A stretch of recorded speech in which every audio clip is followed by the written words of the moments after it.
कभी ऐसा लगा है कि जिंदगी एक ऐसे मोड़ पर आ गई है जहां सब कुछ गलत हो रहा है। हम सबके साथ ऐसा होता है। तो आज चलिए एक ऐसे सफर पे निकलते हैं जो हमें सिखाएगा कि कैसे सदियों पुरानी समझ का इस्तेमाल करके अपने देखने का तरीका, अपना नजरिया बदला जा सकता है। जो होता है अच्छे के लिए होता है। अब ये सिर्फ कहने की बात नहीं है, ये एक फलसफा है, एक सोच है जो हमारी आज की पूरी बातचीत का बेस बनेगी। देखिए, ये मानना तब बहुत आसान है जब सब कुछ अच्छा चल रहा हो, है ना? लेकिन जब मुश्किलें सामने खड़ी हों तब क्या? असली परीक्षा तो वहीं होती है इस सोच की। हमारी कहानी की शुरुआत एक ऐसी जगह से होती है जहां हम सभी कभी न कभी पहुंचे ही हैं। जीवन का चौराहा, एक ऐसी जगह जहां रास्ते धुंधले लगते हैं और भविष्य बिल्कुल अनिश्चित। ये वो पल होता है जब इंसान को बहुत कन्फ्यूजन और अकेलापन महसूस होता है।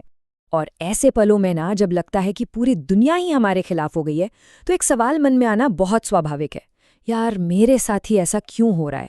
बहुत निराशा होती है, कन्फ्यूजन होता है, सब कुछ भारी लगने लगता है। पर एक मिनट रुकिए, क्या हो अगर अगर ये पल किसी चीज का अंत नहीं बल्कि किसी नई शुरुआत का इशारा हो? और यहीं पर नजरिए की असली ताकत सामने आती है। सोचिए, एक ही बंद दरवाजा पर दो अलग अलग दृष्टिकोण। एक के लिए ये एक अंत है, एक टूटा हुआ सपना, तो दूसरे के लिए ये एक नई शुरुआत है। हर अंत असल में एक नई शुरुआत का मौका होता है।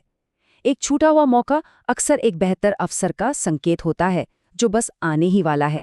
तो सवाल ये है कि इस नज़रिए को अपनाए कैसे?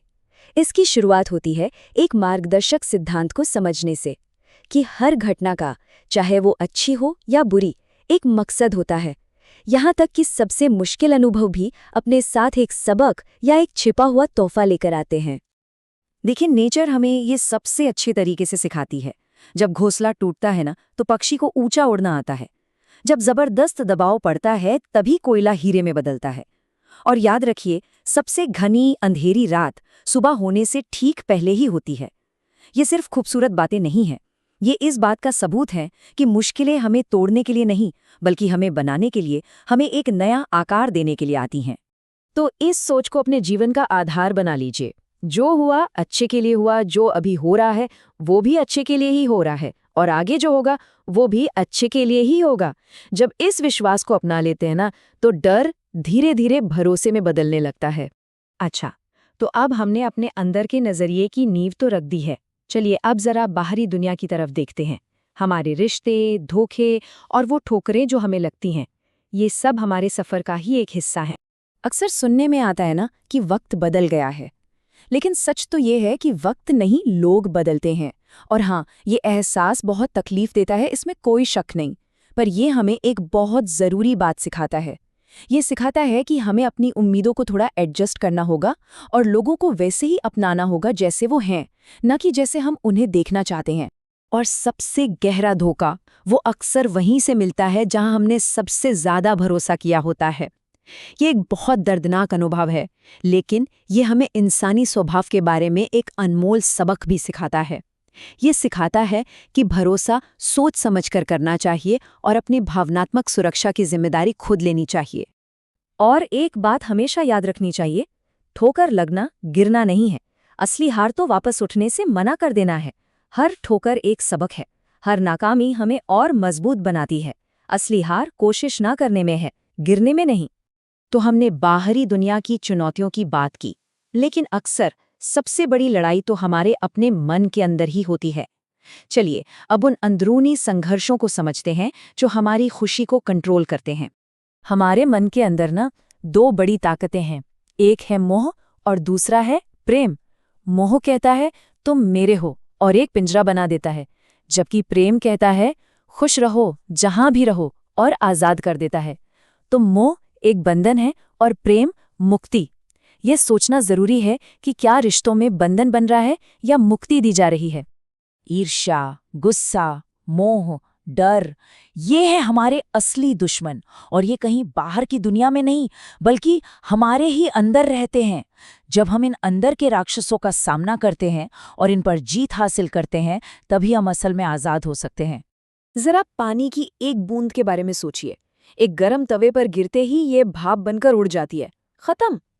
लेकिन वही बूंद जब कमल के पत्ते पर गिरती है तो एक मोती की तरह चमकती है। पानी तो वही है, लेकिन उसकी संगति ने सब कुछ बदल दिया। और ये मिसाल हमारे जीवन पर भी एकदम सटीक बैठती है। हमारी संगति ही हमारा भविष्य तय करती है। क्या हम ऐसे लोगों के साथ हैं जो हमें ऊपर उठाते हैं, या ऐसे लोगों के साथ जो हमें नीचे खींचते हैं?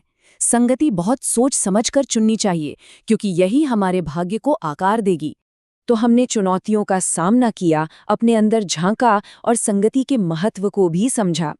अब चलिए इस पूरे सफर को एक साथ जोड़ते हैं और कर्म और संतोष के रास्ते को खोजते हैं, यानी मन की शांति का रास्ता। जिंदगी को ना एक रेत की घड़ी की तरह समझिए। जो रेत नीचे गिर चुकी है वो है हमारा अतीत। हम उससे सीख तो सकते हैं पर उसे बदल नहीं सकते। जो रेत अभी ऊपर है वो है भविष्य, जिसके बारे में हमें कुछ नहीं पता। हमारे हाथ में सिर्फ वो संकरा सा रास्ता है जहां से रेत अभी गुजर रही है, यानी वर्तमान, द प्रेजेंट मोमेंट। और जिंदगी बस यहीं घटती है। एक कहानी है एक गधे की, जो घास के दो ढेरों के बीच खड़ा था और वो ये तय ही नहीं कर पा रहा था कि कौन सा वाला खाए।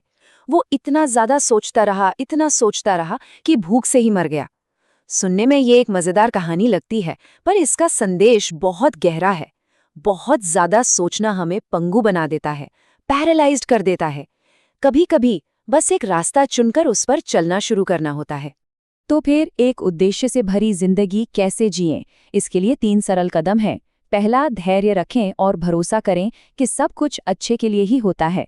दूसरा, हमेशा सच्चाई के रास्ते पर चलें। और तीसरा, निस्वार्थ भाव से कर्म करें, फल की चिंता किए बिना। ये एक बहुत ही सरल लेकिन शक्तिशाली ढांचा है। और आखिर में ये हमेशा याद रखें, ब्रह्मांड की सारी शक्तियां पहले से ही हमारे अंदर हैं। हम तो बस अपनी आंखें बंद करके शिकायत करते रहते हैं कि अंधेरा बहुत है। खुशी, शक्ति और रोशनी का सोर्स कहीं बाहर नहीं है, वो हमेशा से हमारे अंदर ही रहा है। तो चलिए आज की इस पूरी बातचीत को एक सवाल पर आकर खत्म करते हैं।